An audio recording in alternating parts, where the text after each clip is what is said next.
I always like to think that people want to leave the world in a better place than they found it. And unfortunately that is not the case.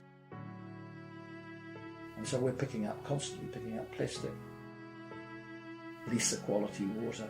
It's that loss of the environment, and it's quite sad. But it's good to recognise that people are starting to do something really active, and there are a lot more environmental groups out there.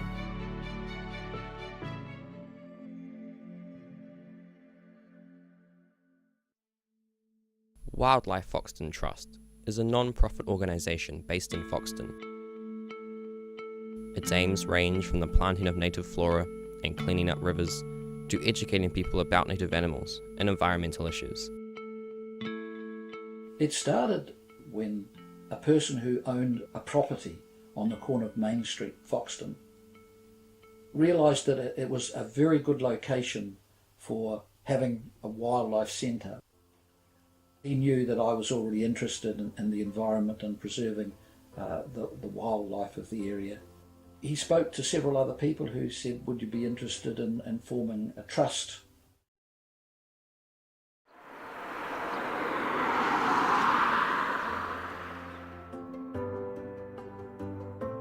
It's been 3 years since the Trust was founded. In that time, its hard-working volunteers have accomplished and have set out to accomplish many things. One of their ambitious aims is to transform the wildlife centre that they operate from into a large educational centre that highlights native flora and fauna. What we hope to do is have a giant aviary with compatible birds within it, so you can walk within the aviary. We hope to have aquaria with all of the molluscs from the freshwater streams right down to the marine molluscs and the estuarine molluscs. They also want the Wildlife Centre to become an attraction for tourists wanting to see native New Zealand wildlife.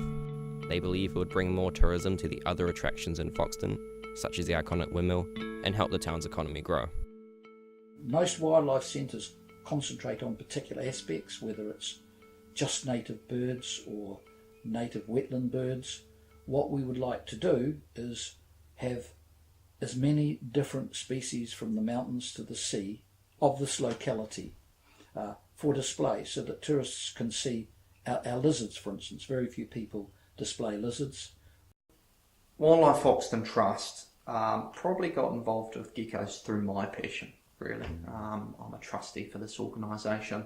I got them excited about it, and kind of like Doc did with me. You know, I instilled my passion for New Zealand native lizards on them. There's this fella. So one thing about him being a desert species, you can see how he kind of holds himself up off your hand. They do that. When you see them walk around, they'll hold themselves up quite high, which is quite different to a lot of lizards. And the reason that they do that is so that they don't bend their tummies on the desert sand. One of the beautiful things about New Zealand native lizards is you don't need much room to keep a good sized collection of them, and because of the size of the site, it actually suits doing a collection of New Zealand native geckos. They're very mobile, you can take them around schools, and they're pretty rare to see in the wild. They're very secretive, they're very camouflaged, and so it can often blow people's minds seeing a decent collection of New Zealand native lizards. And the intent behind that is for us to get people passionate about our wildlife and about our environment that these guys live in, and looking after the environment which these guys come from. We want the Wildlife Centre to be completely self-sustaining. We want it to be environmentally friendly.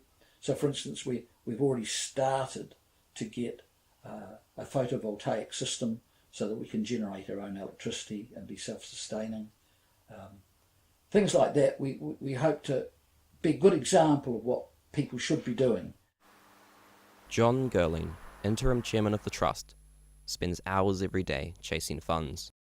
We get our funding from charitable trusts at this stage, who are a gaming trust, have been very good to us. ECCT have been quite good to us. First Sovereign Trust have been good to us. Horizons have helped us on a couple of occasions, which is quite good. The Trust wants the Wildlife Centre to be properly open to the public within a year. It plans to expand the centre into a building next door, purchase more aquariums and display cases for its wildlife, and build a walk-in aviary. Once these things have been accomplished, the centre will be ready to be fully open to the public. Charities are very useful and they're very generous and we're very happy for them, right? But we can't live on them. We've got to develop a sustainable income, and to do that we've got to be open to the public. Although the Wildlife Centre is not yet fully equipped to be open to the public, they do get school groups visiting. We get them quite regularly. For instance, Freiburg High School in Palmerston North brought their Year 9 here last year, and they're bringing their Year 9 here next month as well. So that means the classes come here every day over a 4-day period. When we go out to the schools or when they come here, we get cohort, but that's only enough to feed the animals, basically. One of the Trust's goals is to rejuvenate Foxton. With a team of people, we work to beautify the Foxton town frontage By enhancing the surrounding environment, preserving rivers, and protecting local wildlife, they hope to establish Foxton as a tourist destination. So one of the projects we have is removing weeds and willows from the river and replacing them with native plants. Getting, of course, council approval for all of this work. That means getting resource consent. Another thing that a team of us do is we pick up litter, and we pick up about a trailer load every week. Is all your work voluntary? Every bit of it is voluntary. Why do you do it? Well, first of all, it's the fresh air. I like working outside. I get cabin fever very easily. To be working outdoors in the fresh air and seeing results, seeing that I get people stopping our team all of the time saying, gosh, what a difference you've made. So it's that feeling of improving the environment, attracting more different species of native animals, and seeing that thrive and continue to thrive. Since the filming of this documentary, Bob Hoskins has resigned due to health issues. He is doing fine and is still involved in conservation and has great contact with the Trust. He pops in here probably once a week anyway. Throughout my time at Wildlife Foxton Trust, the most consistent message I got was that communities all over Aotearoa, New Zealand need to step up and be proactive in protecting our endangered wildlife and increasingly threatened environment. We are in need of more people.